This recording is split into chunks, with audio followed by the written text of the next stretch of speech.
आदाब, straight line में आपका स्वागत है।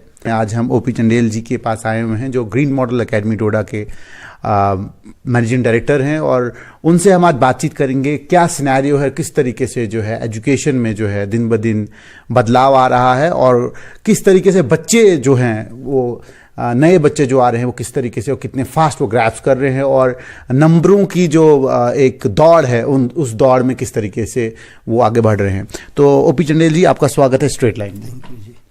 तो पहला सवाल मेरा आपसे ये है कि आपको डोडा में पूरी ज़िंदगी आपने बसर की है, और जब आपने green model high secondary school शुरू किया था तो मुझे पूरा याद है कि एक छोटे से स्कूल से आपने शुरुआत की थी, और डोडा के लोगों ने किस तरीके से आपको प्यार दिया, मोहब्बत दी, और उसके बाद डोडा के लोगों को इन रिटर्न में जो आपने पढ़ाई, ख़ासतौर पे उनके बच्चों की जो आपने तालीम दी उनको, और ख़ासतौर पे आज वो KAS IAS officer, doctor, engineers हैं, उसमें वो जोश, वो जज्बा कैसे आया आपके पास? देखिए, ये स्कूल जो है 1982 में मैंने टेकअप किया है। इससे पहले जो है मेरे बड़े ब्रदर ने ये स्टार्ट किया था 1977 में, लेकिन 82 में इसकी स्ट्रेंथ जो है वो 35 स्टूडेंट्स थे। उसके बाद मैंने इसको टेकअप किया, और साथ ही साथ उस टाइम मेरे जो बड़े ब्रदर थे उनके बच्चों ने सैनिक स्कूल में उनकी सिलेक्शन हुई थी, तो मैं अक्सर वहाँ जाता था, वहाँ का सिस्टम देखता था। तो उसी ढंग से मैंने भी अपने मन में ये ठान लिया कि सैनिक स्कूल ही हम अपने स्कूल को बना लें। तो हमने हमेशा यही कोशिश की कि बच्चे को कुछ अच्छा मिले, और बच्चा ऐसा बने कि वो यहाँ से निकल के बाहर जा करके दूसरे जो हमारे स्टेट्स हैं, हमारे डिस्ट्रिक्ट्स हैं, या अपनी स्टेट से बाहर जा करके वो कम्पीट करे। तो हमने उस ढंग से मेहनत की। हमने हमेशा बच्चों पे स्ट्रेस जोर डाला, अपनी तरफ से पूरी कोशिश की, टीचरों पे जोर डाला कि भाई ये बच्चे जो हैं देश का भविष्य हैं, और इनके साथ किसी किस्म का खिलवाड़ नहीं होना चाहिए। तो हमने हर वक्त यही कोशिश की कि कहाँ से कौन सी अच्छी चीज़ मिले, कहाँ से हम क्या सीखें और क्या चीज़ सिखाएं। मैं आपको ये बताऊं कि सबसे पहले डोडा में कंप्यूटर जो है वो हमने स्टार्ट किया था। उस वक्त लोग कहते थे कि ये इसका कोई फ़ायदा नहीं है, क्या है बकवास में, ऐसे ही ये लोग ये कर रहे हैं जी, ये चंदेल साहब ने ऐसे ही शुरू कर दिया। लेकिन आज जब हम 20, 30, 40 सालों के बाद इस वक्त जहाँ पे हम इस वक्त हैं, तो इस वक्त कंप्यूटर के बगैर ज़िंदगी इनकम्प्लीट है। तो हमने हमेशा यही कोशिश की कि अगर बच्चे मेडिकल में जा रहे हैं, इंजीनियरिंग में जा रहे हैं, बाकी जगहों के जा रहे हैं, तो हमारा क्यों नहीं जाएगा। हमने कोशिश ये की उनको ऑब्जेक्टिव टेस्ट वगैरह इस ढंग से हमने पढ़ाई की कि इस वक्त तकरीबन मेरे ख्याल में 100 से ज़्यादा बच्चे जो है जिन्होंने मेडिकल की लाइन में आए हैं, इंजीनियरिंग में। अब उससे ऊपर बहुत से बच्चे हैं जो KS वगैरह में हैं या उसके भी ऊपर हैं, और प्रोफेसर्स हैं, कुछ है। मैं वो क्रेडिट अपने आप को नहीं देना चाहता हूँ, इसलिए क्योंकि वो 12th के बाद बच्चे जो है कॉलेजेस में गए हैं, यूनिवर्सिटी में गए हैं। चलिए, कुछ हमारी भी कंट्रीब्यूशन, लेकिन ज़्यादा मैं उन कॉलेजेस और उन यूनिवर्सिटीज़ के स्टाफ को, उन लोगों को देना चाहता हूँ जिन्होंने इन हमारे बच्चों को अच्छी तरह से मतलब इनको इस काबिल बनाया कि आगे ज़िंदगी में आकर के कुछ करने लगे। तो जहाँ तक एजुकेशन की बात है, देखिए, एजुकेशन एक स्कूल सिर्फ नहीं दे सकता है, एक टीचर नहीं दे सकता, एक बच्चा कुछ नहीं कर सकता है। इसमें बच्चे की भी उतनी कंट्रीब्यूशन है जितनी पेरेंट्स की है, जितनी टीचर की है। अगर ये तीनों मिल के काम करेंगे तो सब कुछ बहुत अच्छा हो सकता है। कोई बच्चा जो है नालायक नहीं होता है, कोई बच्चा लायक नहीं होता है, सब बच्चे एक जैसे हैं। अब आप उनको किस ढंग से मोटिवेट करते हो, किस ढंग से तैयार करते हो, कितना आप उनको प्यार से समझाते हो और कितना आप डांट के समझाते हो। कुछ बच्चे हैं थोड़ा डांट के समझ जाते हैं, कुछ बच्चे हैं जो थोड़ा प्यार से समझ जाते हैं। तो पढ़ाई एक ऐसी है कि एक ऐसी चीज़ है कि इसमें मेहनत ही मेहनत है और कुछ नहीं है। थोड़ी सी ज़िंदगी में मेहनत करनी है, बाद में आराम करना है अपनी ज़िंदगी जो है। और कोशिश ये रहनी चाहिए कि अगर हम इस लाइन में आए हैं तो हमारा मुद्दा जो है ये नहीं होना चाहिए कि हमने पैसा कहाँ से कमाना है।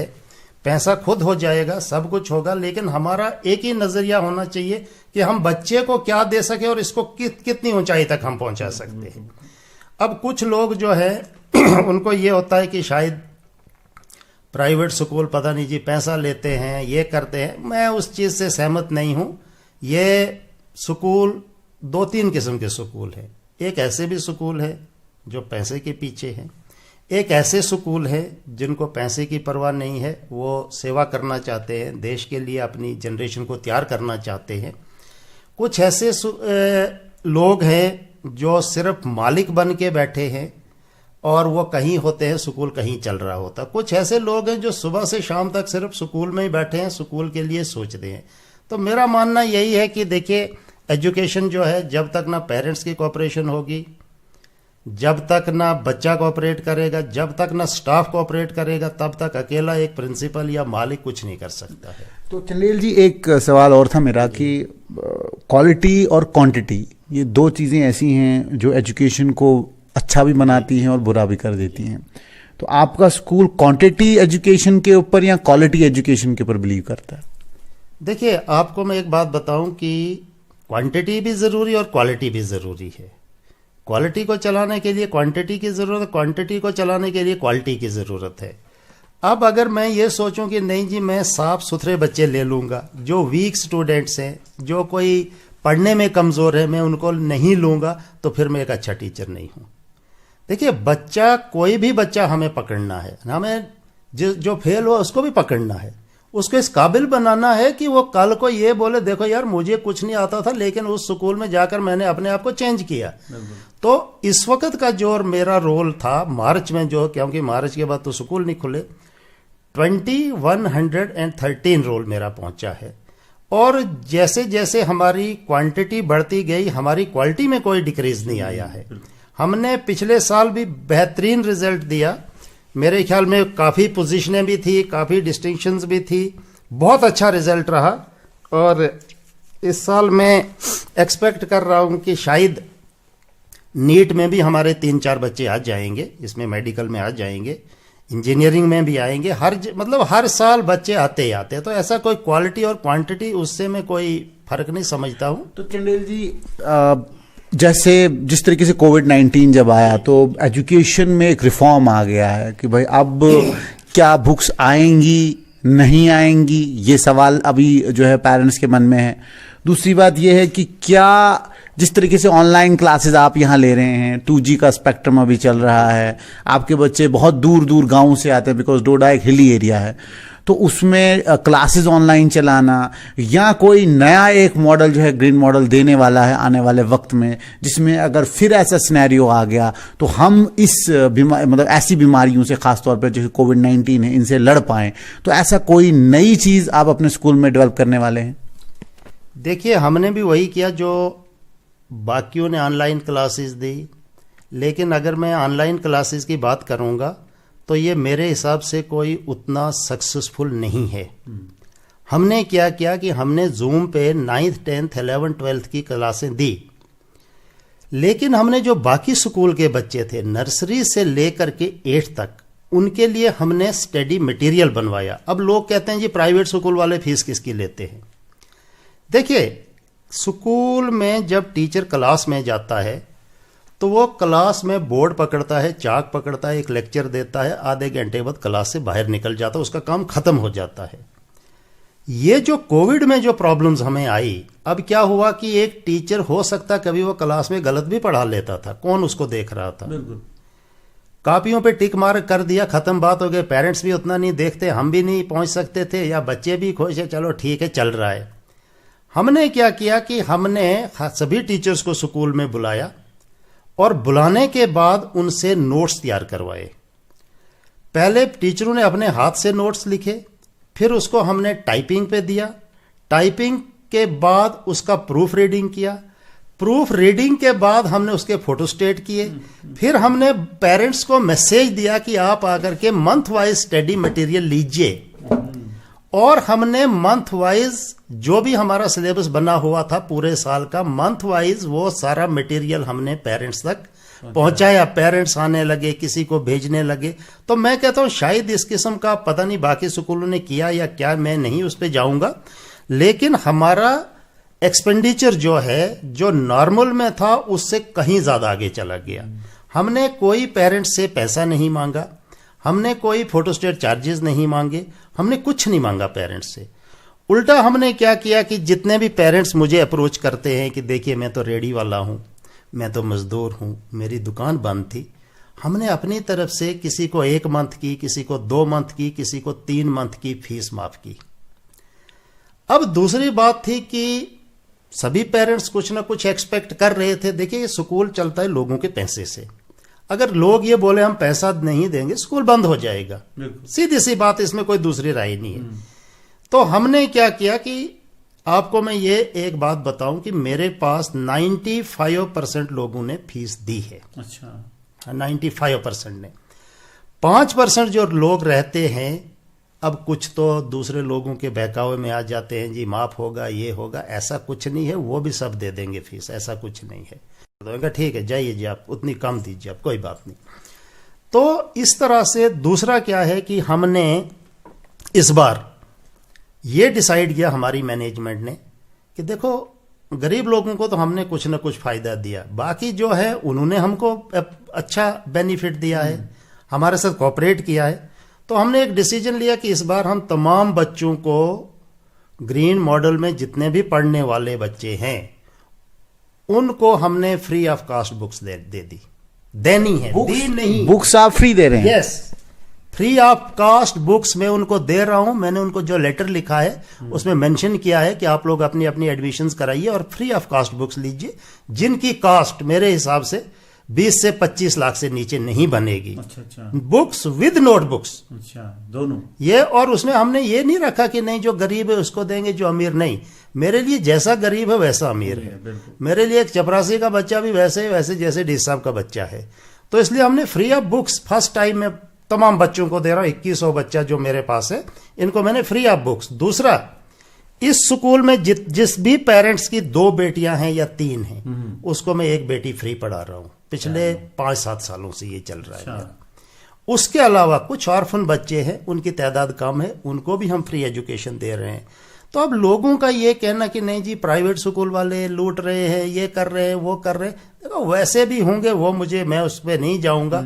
आपको मैं बात बताऊं, आप यहाँ के रहने वाले हैं, आप गाँव में चले जाइए, छोटे छोटे स्कूल है, मुझे बताइए आज के ज़माने में अभी भी उनकी फीस जो है 150 रुपया, 300 रुपया, 200 रुपया है। मुझे बताइए 200 रुपया क्या है आज के ज़माने में? कुछ भी नहीं। एक मजदूर 500 रुपया सड़क पे कमाता है दिन लगा के, और अगर एक टीचर को 10 से 15 हजार रुपया भी महीने का न मिले, वो क्यों काम करेगा? और वो करेगा भी तो किस लगन से, किस मेहनत से करेगा? वो काम तभी करेगा जब उसको कुछ मिलेगा। तो ये चीजें जो है हम अपनी तरफ से कोशिश कर रहे हैं। और इस बार अभी भी कोई पता नहीं स्कूल कब खुलेंगे, मार्च में खुलेंगे, नहीं खुलेंगे। अभी हमने क्या किया, इनके लिए बुक्स ले ली बच्चों के लिए, बुक्स के साथ हमने इनके लिए सिलेबस तैयार कर दिया, सिलेबस के साथ फिर से स्टडी मटेरियल तैयार किया प्रिंटेड। जिस वक्त बच्चा एडमिशन कराएगा बुक्स भी उसको मिलेंगी, सिलेबस भी मिलेगा, और सर्दियों के लिए 2 मंथ्स का एडवांस में उसको प्रिंटेड मटेरियल मिलेगा। अगर मार्च में स्कूल खुलते हैं तो बहुत अच्छा, नहीं खुलते हैं तो इसी प्रैक्टिस को आगे चलाना पड़ेगा। चंदेल जी, अब इसमें एक बात, क्योंकि आपने बात ही छेड़ दी है तो मैं बात पूछ लूं कि क्या गवर्नमेंट को स्कूल्स ओपन करने चाहिए? अगर करने चाहिए तो किस तरीके से करने? क्योंकि अभी कॉलेजेस का जो है एसओपीज आ गई हैं कि आपने किस तरीके से कॉलेजेस खोलने हैं, और यूजीसी ने प्रॉपर गाइडलाइन दी है। तो क्या आपको लगता है कि शुरुआत गवर्नमेंट को करनी चाहिए? कब तक स्कूल्स को बंद रखा जाएगा? क्योंकि जिस तरीके से अगर ऑनलाइन एजुकेशन भी बच्चों को दिया जाता है, उसमें 10% ही बच्चे जो होते हैं वो अच्छे तरीके से पढ़ते हैं, बाकी बच्चा तो कोई इंटरेस्ट लेता नहीं है उसमें। तो उसमें आप क्या कहते हैं? देखिए, जहां तक स्कूल खोलने की बात है, मुझे लगता है कि अब गवर्नमेंट को ये स्टेप उठाना चाहिए। बहुत हो गया अब। मैं ये नहीं कहता हूं कि रिस्क लो, लेकिन आप 25% बच्चों को बुलाओ, आप 50% को बुलाओ। एक दिन 50, अभी अगर मेरी क्लास में 48 बच्चा बैठता है, आप 24 एक दिन बुलाओ, 24 अगले दिन बुलाओ, 3-3 दिन दे दो। देखिए, स्कूल की पढ़ाई, ऑनलाइन की पढ़ाई और ये जो स्टडी मटेरियल, इसमें बहुत डिफरेंस है। ये तो सिर्फ लोगों को एक बेवकूफ़ बनाने की बात है, हमने ऑनलाइन पढ़ाया, कुछ नहीं किसी ने पढ़ाया है। मुझे बताइए कितने लोगों के पास 5-6 हज़ार रुपये का मोबाइल है? कौन सा नेट यहाँ चल रहा है? 2G पे काम चल रहा है, कुछ भी नहीं कर सकता इंसान। और उल्टा जो है बच्चे, अब बच्चा तो बच्चा है, पहले तो हम उसको बोलते हैं मोबाइल को हाथ नहीं लगाना, अब हम कहते हैं ये ले ले मोबाइल। अब वो कितना पढ़ता और कितना वो बाकी चीज़ें देखता है वो अलग चीज़ है। लेकिन मैं समझता हूं कि गवर्नमेंट को अब थोड़ा सा इनिशिएटिव लेना चाहिए क्योंकि अगर हम देखें तो अब हर चीज खुल चुकी है। बच्चा, कोई भी ऐसा बच्चा तो है नहीं जो घर में बैठा है, सभी बाहर भी निकलते हैं, खेलते भी हैं, सब कुछ है। एहतियात जरूरी है, मास्क का पहनना जरूरी है। स्कूल वालों को भी चाहिए कि वो भी इस चीज का ध्यान रखें। और अगर कोई बच्चा थोड़ा भी उसको फीवर है, कोई ऐसी बात है, तो पेरेंट्स का फर्ज बनता है कि वो इमीडिएटली बच्चे को स्कूल न भेजे, क्योंकि स्कूल वालों को तो उतनी जानकारी नहीं है। तो अगर पेरेंट्स कोऑपरेट करेंगे और स्कूल वाले भी करेंगे तो स्कूल खोलने में कोई बुराई नहीं है। मैं कहता हूँ 50% के साथ खोला, कोई बात नहीं, आने दो बच्चों। अभी देखिए इस वक्त एग्जाम हो रहे हैं, एग्जाम तो हो रहे हैं, 10th के हो रहे हैं, 12th के हो रहे हैं, उनको भी तो खतरा है बच्चों को, लेकिन उसमें भी तो एहतियात बरती जा रही है। मास्क बच्चे पहन के आ रहे हैं, सैनिटाइजर अपना साथ लाते हैं, स्कूल वाले भी ध्यान दे रहे हैं, गवर्नमेंट भी अपनी तरफ से जितना पॉसिबल है वो कर रहे हैं। तो मेरे हिसाब से शुरू करना चाहिए, आप मेरी सजेशन ये। तो चंडेल जी, दूसरी बात, जितने भी एग्जाम आपके खासतौर पे स्कूल्स में होते हैं, बहुत बारी सर्विस ली जाती हैं। इससे पहले जब कोविड आया तो आपको कोविड सेंटर्स में भी आपने वॉलंटरी जो है वो अपनी बिल्डिंग्स दी हैं। तो एसएसबी के एग्जाम्स होते हैं, पीएससी के एग्जाम्स होते हैं, तो उसमें जो है स्कूल की कोऑपरेशन बहुत ज़्यादा होती है। तो हमने सुना है कि जो इस बारी जो पंचायत अकाउंट असिस्टेंट का एसएसबी ने एग्जाम लिया हुआ है, उसमें जो है बिल्डिंग आपकी जो है इस्तेमाल की गई है, और उसके अलावा जो जो हुआ है आप खुद ही कहें। देखिए ऐसा है कि आज तक जितने भी एग्जाम हुए थे उसमें क्या होता था कि पहले भी इन्होंने, गवर्नमेंट कहती कि नहीं प्राइवेट स्कूलों का स्टाफ नहीं लगाना है, लेकिन फिर हमने अप्रोच किया था और उन्होंने कहा ठीक है हम 50-50 करते हैं, 50% प्राइवेट स्कूल से, 50% गवर्नमेंट स्कूलों से लगाएंगे। मुझे यह बताइए कि आप एक इंसान की बिल्डिंग लेते हो, उसका फर्नीचर लेते हो, आप उसको यूज करते हो, और आपको वो भी एक स्कूल का प्रिंसिपल है, वो भी तो टीचर हैं जो यहाँ काम कर रहे हैं, तो क्या वो टीचर नहीं, क्या वो एजुकेशन नहीं देते हैं, क्या उनको इतनी अकल नहीं है कि हमें एग्जाम कैसे लेना है?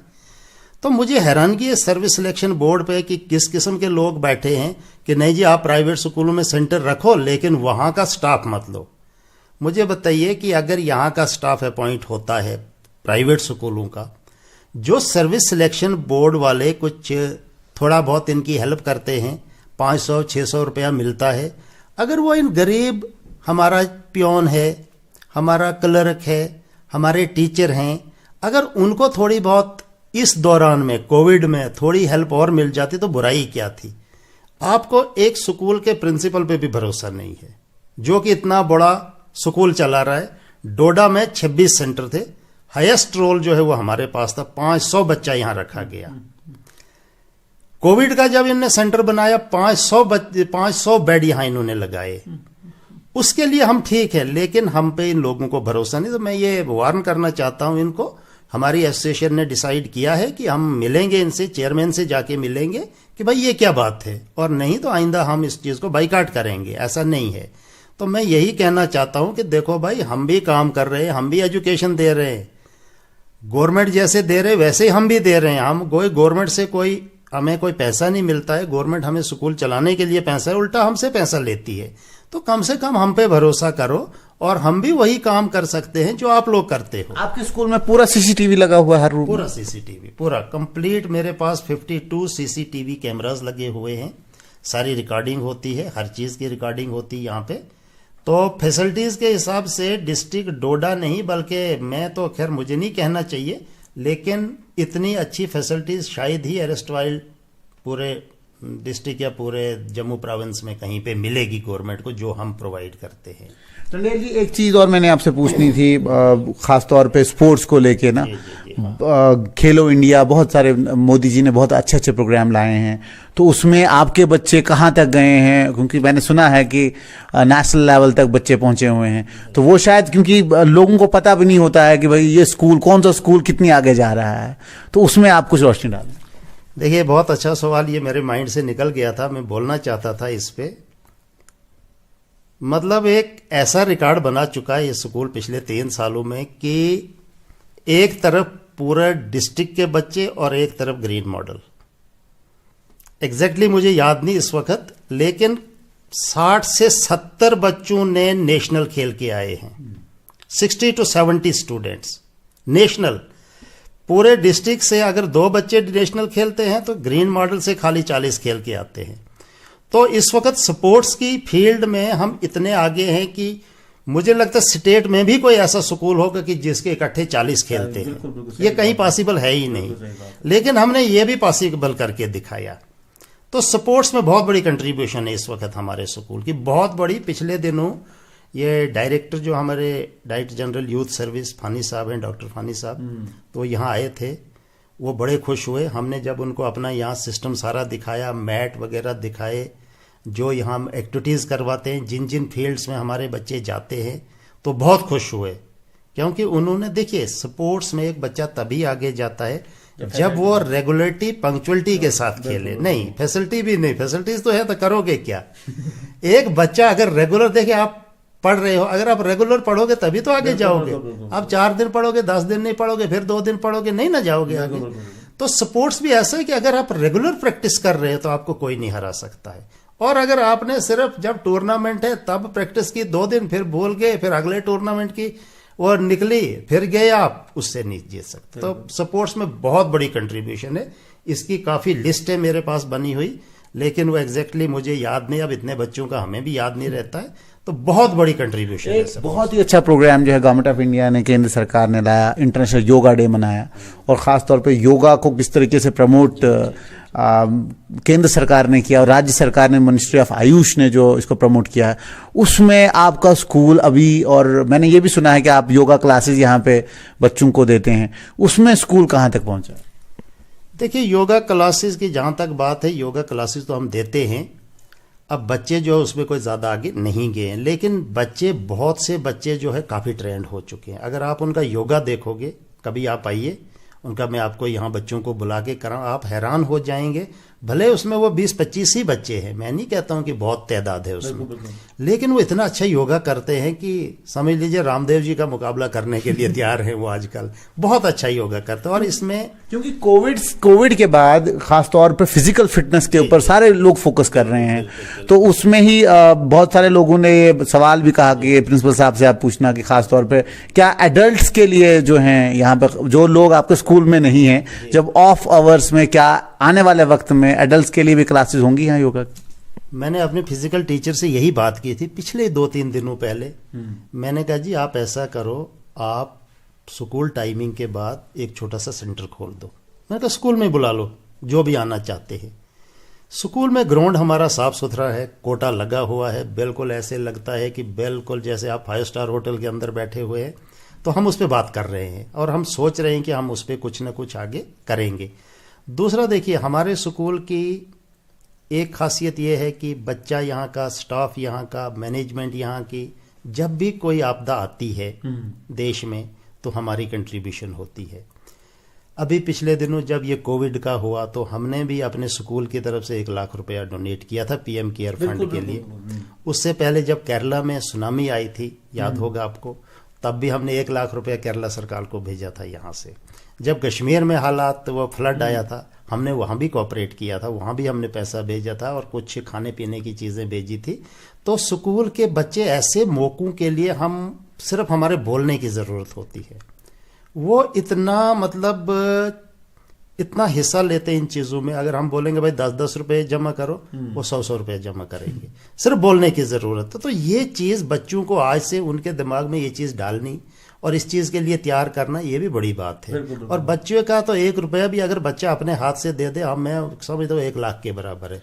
आज 1 रुपया दिया है, कल जब वो कमाने वाला बनेगा वो देश के लिए बहुत कुछ देगा। तो डोडा के लोगों ने अभी तक जिस तरीके से आप बता रहे हैं, तो जो मोहब्बत और जो प्यार आपको डोडा के लोगों ने दिया है, और खासतौर पे कुछ खबरें हमें ये भी मिली हैं कि आपने गाँव के कुछ ऐसे बच्चे हैं जो आपने कभी भी एक्सपोज नहीं किए हैं, उन बच्चों को आपने फ्री तालीम दी है, यहाँ पे फ्रीली पढ़ाया और आज वो अच्छे पोस्टों पे बच्चे हैं। मैं नाम नहीं लूंगा उनका, ना मैं आपको कहूँगा नाम लेने की, लेकिन ये जो हिडन काम आप करते हैं ये आप कभी भी किसी को बताते नहीं। देखिए, जहाँ तक लोगों का प्यार है, डोडा के लोगों का तो है ही है, क्योंकि मैं डोडा का रहने वाला, उनका फ़र्ज़ भी बनता है और मेरा हक भी बनता है। लेकिन जहाँ तक मैं आपको बोलूँ, इस स्कूल में बच्चे कहाँ कहाँ से हैं, रामबन, बानिहाल, चंद्रकोट, बटोत, भलेसा, लास्ट कार्नर, दक्षिण, पाडर, यहाँ तक के बच्चे इस स्कूल में हैं। और मैंने एक छोटा सा हॉस्टल शुरू किया है जिसमें कोई 40 से 50 बच्चों की कैपेसिटी है। तो लड़कियां भी हैं और लड़के भी हैं, और सब ये दूर दराज के बच्चे हैं। यानी इतनी क्रेज है लोगों में स्कूल की, और वाकया ही जब वो बच्चा यहाँ आता है उसकी पर्सनैलिटी चेंज हो जाती है। लेकिन सर ये मतलब ये जो आपने इनोवेशंस की, पहले स्कूल, फिर स्कूल की बिल्डिंग को एक्सपैंड किया, फिर आपको लगा नहीं बच्चे, मतलब ये सब आप फोकस्ड हैं कि मेरे पास जो बच्चा है अगर काबिल है, अगर उसका पैसा नहीं है, मैं उसको इन्वेस्ट करूंगा। तो ये सारी सोच, नहीं तो स्कूल्स क्या होते हैं, जहां तक मैंने स्कूल्स देखे हैं वो अपने स्कूल्स खोल देते हैं, बच्चे आए चले गए, उनके लिए कोई लेना देना उसमें है होता नहीं है।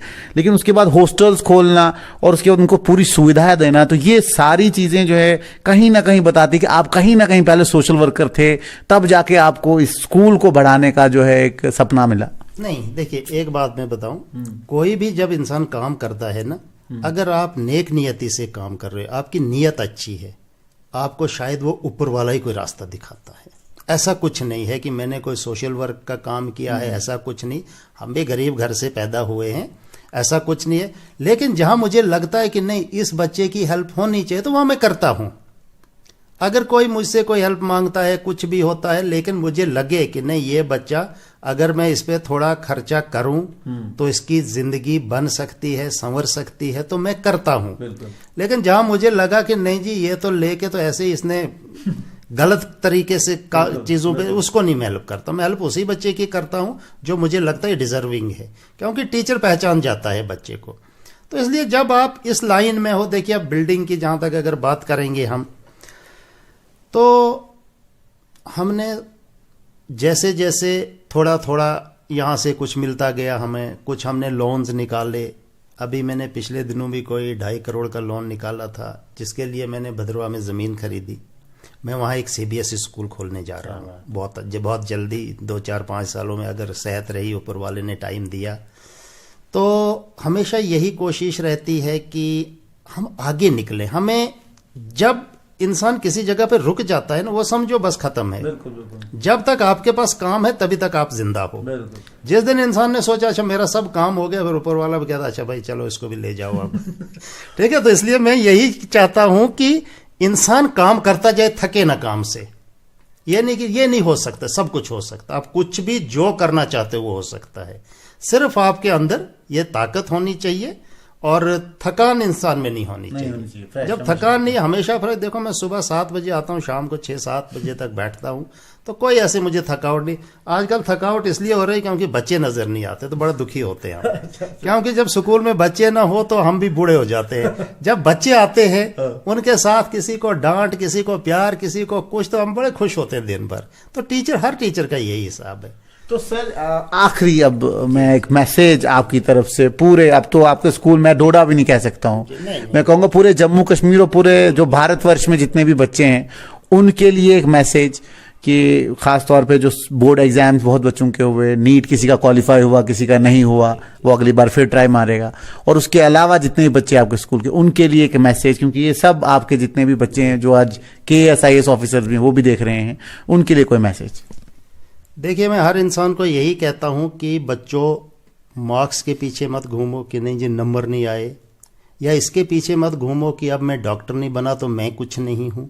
देखिए जितनी ज़रूरत देश को डॉक्टर की है उतनी ही टीचर की है, उतनी ही किसी फौजी ऑफिसर की है, उतनी ही IAS ऑफिसर की है, उतनी ही चपरासी की है। मतलब इसमें इंसान को कभी निराश नहीं होना चाहिए। आप मेहनत करो, आप जिस भी लाइन में मेहनत करोगे उसमें काफ़ी आगे जाओगे। ऐसा कुछ नहीं है कि मैं डॉक्टर नहीं बना तो बस ख़त्म हो गई मेरी दुनिया, ऐसा नहीं है। क्या पता ऊपर वाले ने डॉक्टर नहीं बना उसके लिए क्या रखा है। और दूसरा, जहाँ तक बच्चे जो कहते हैं कि अब हमारा सिलेबस 30% कर दो, 20, ठीक है ये हालात ऐसे थे, इसमें तो ठीक है, मानता हूँ मैं। लेकिन मैं उन बच्चों को एक मैसेज देना चाहता हूँ, क्योंकि मैं स्कूल लेवल की ही बात करूँगा, यूनिवर्सिटी की नहीं करूँगा, कि बच्चों अगर आप लोगों ने जो चीज़ें मिस की है इस दौरान में, आप सबसे पहले उन चीज़ों को कवर कीजिए। अगर आपने 10th का कुछ मिस कर दिया है, आपको 11th में दिक्कत आएगी। इसलिए आप ये कीजिए कि जो आप लोगों से चीज़ें मिस हुई हैं उनको पहले कवर करो, फिर आगे बढ़ो। अभी मैंने अपने बच्चों से कहा है, 11th वालों से, कि भाई अगर स्कूल खुल जाते हैं दिसंबर में भी तो आप आ जाओ, आकर के मैं पहले 3 महीने आपको 11th का पढ़ाऊंगा, फिर हम 12th स्टार्ट करेंगे। तो मेरा ऐसा मानना है कि ये नहीं है कि एक लाइन में आप हार गए तो आप कुछ नहीं कर सकते, ऐसा कुछ नहीं है। आप अगर एक लाइन में हारते हो आपके लिए 100 लाइनें खुल जाती है, और जब तक इंसान को ठोकर न लगे वो इंसान कुछ नहीं है। तो मेरा यही मैसेज है तमाम लोगों, तमाम बच्चों के लिए, माँ बाप के लिए, कि अपने बच्चों को डिस्करेज मत करो, उनको एनकरेज करो। अगर उसने 40% नंबर लिए तब भी उसको बोल कोई बात नहीं, अगले साल 60 आ जाएंगे। तो ये नहीं कि अब तूने 40 नहीं, बस तेरी जिंदगी तू कुछ नहीं, ऐसा कुछ नहीं। हमने ऐसे बच्चे देखे हैं यहाँ से पढ़े हुए कि मेरे हिसाब से बहुत कमज़ोर बच्चे थे, लेकिन उन्होंने अपने आप को कॉलेज में जाते ही चेंज कर दिया, और आज वो बच्चे केएस ऑफिसर्स हैं और कॉम्पिटेंट ऑफिसर्स हैं। तो ऐसा नहीं है, इंसान अपने आप को कभी भी जिंदगी में किसी वक्त भी अपने आप को चेंज कर सकता है, अपने आप को तब्दील कर सकता है, और अपने साथ और बहुत सी चेंजेस ला सकता है। सिर्फ एक चीज़ कहना चाहूँगा मैं अपने स्टूडेंट से, जितने भी मेरे यहाँ से निकले हैं, कि बेटा ईमानदारी से काम करो, मेहनत से काम करो, रिश्वतखोरी की तरफ मत जाओ, देश की सेवा करो और अपने माँ बाप की सेवा करो। अगर आप अपने माँ बाप की सेवा करते हो आप सारी जिंदगी खुश रहोगे। इसलिए सबसे बड़ा है कि पहले अपने माँ बाप की, अपने देश की सेवा करो और ईमानदारी से काम करो, आप कामयाब रहेंगे। तो ये था मैसेज ओपी चंडेल जी का, जो अभी green model high secondary school के चेयरपर्सन भी है, मैनेजिंग डायरेक्टर भी हैं, और आगे भी ऐसी हस्तियों से आपकी मुलाकात कराएंगे जिन्होंने बच्चों के लिए जो है बहुत कुछ त्यागा है, और ख़ास तौर पे एक पूरे डिस्ट्रिक्ट का अगर सिनेरियो चेंज किया है, एजुकेशन सिनेरियो, तो उसमें एक बहुत बड़ा नाम ओपी चंडेल सर का है। आगे भी आप देखते रहें और सब्सक्राइब करते रहें स्ट्रेट लाइन। आदाब।